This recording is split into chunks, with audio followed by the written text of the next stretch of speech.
So what is up mga paps? May halak pa rin ako. Nandito tayo ngayon sa bukana ng Bukal Bypass Road. At ito lang kasi yung medyo malapit sa amin na may mga curve kasi ngayon tetestingin natin yung kinabit nga nating bagong gulong nito sa Sniper 150 namin na si King. Ayan yung gripper tires, murang-mura lang kasi itong mga paps na nakita ni Mamay sa Shopee, sa mismong account sa Shopee account ng Gripper Tires Philippines. Ito yung Gripper Tires G Classic. Yung in-order niyang size is 120/70. Ang ganda nga, ang forma, ang bilog, tapos low profile. Tapos ayan yung tread niya. Tapos sa unahan naman, front and rear kasi in-order niya na. Talagang palitin na kasi yung gulong nun, yung dati niya. Yan, 90/80. Buti nga sakto, walang sabit. So ngayon tara, tetestingin natin. So ngayon is dry condition kasi wala nang bagyo. Quick test drive. So let's go. Problema, wala nang gasolina na naman to. Bukal Bypass.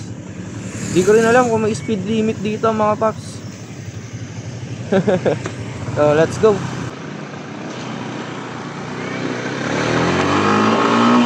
May release.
Tapos na.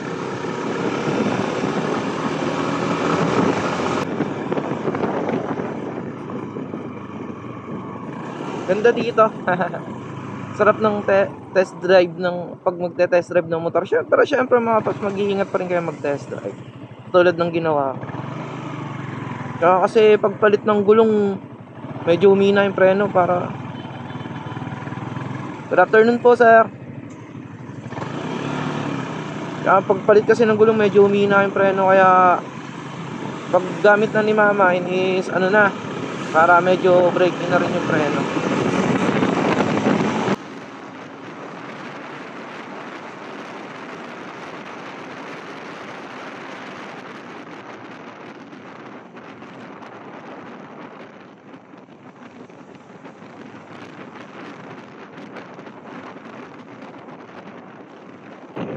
S-Lex.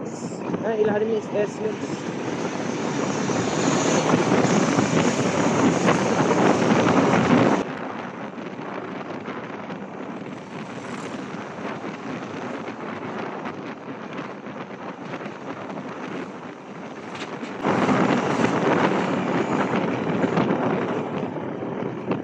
Ay, dapat pala nagtanggal na ako ng camera dito.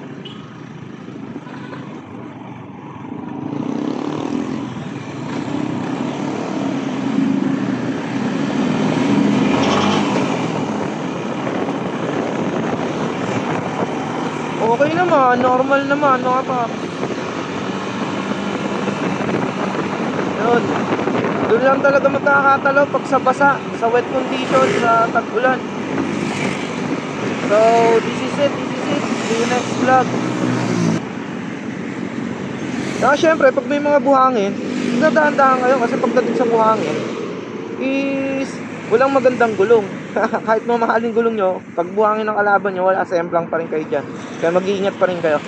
I'll be the last one left when the lights go out. I'm down to one last breath, but I can't stop now. We all fall down sometimes, yeah, but that's just life. So cross my heart and hope to die, baby.